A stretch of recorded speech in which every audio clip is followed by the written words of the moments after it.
Tumatabang ba ang asin? Mapagpalang araw ng Huwebes, kapanalig. Kapistahan ngayon ni San Gregorio ng Narek, abad at pantas ng simbahan. Ito po si Sister Rose Agtarap ng Daughters of St. Paul para sa mabuting balita. Pagnilayan po natin ang Ebanghelyo ngayon.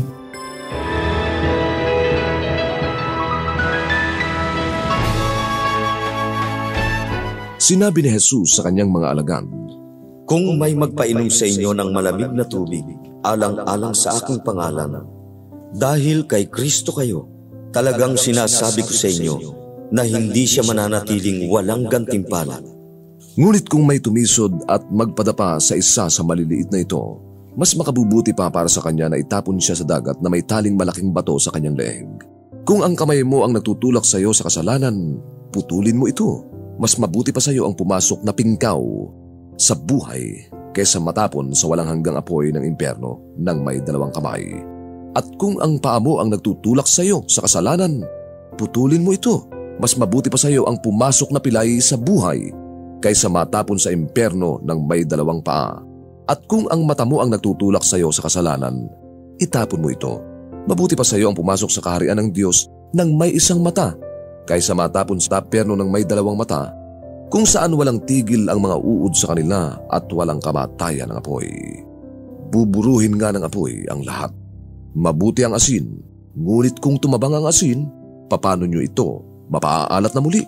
Magkaroon kayo ng asin sa inyong sarili at mabuhay sa kapayapaan sa isa't isa.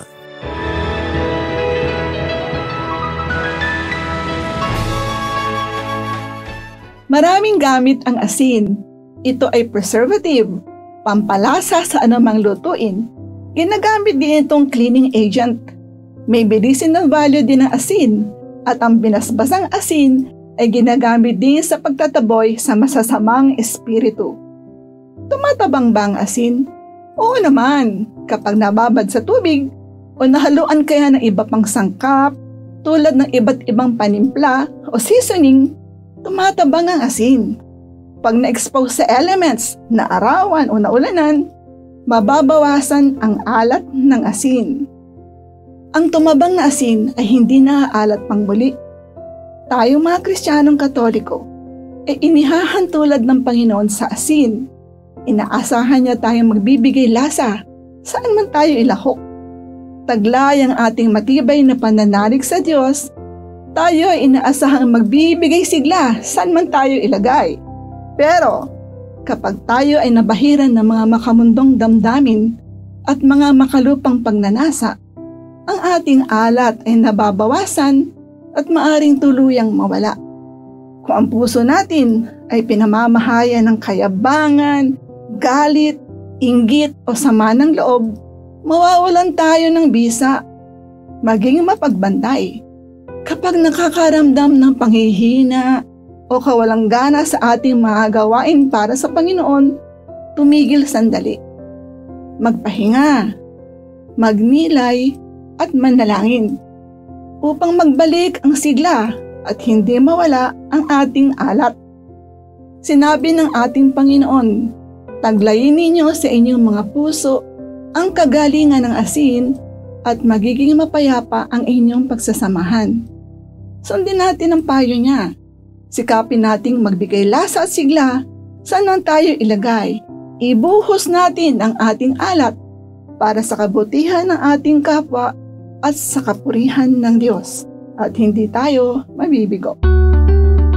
Mga kapanalig, maraming salamat po sa inyong suporta sa aming misyon. Subscribe, like, and follow po lines sa aming social media accounts. Patuloy po kaming humihingi ng inyong tulong upang maipagpatuloy ang programang ito.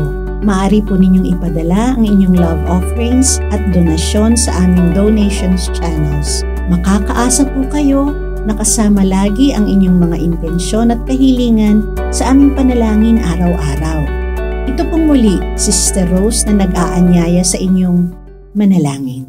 Panginoon, gisingin nawang muli ng biyaya ng Hubileo ang pagnanasa namin sa kayamanang makalangit.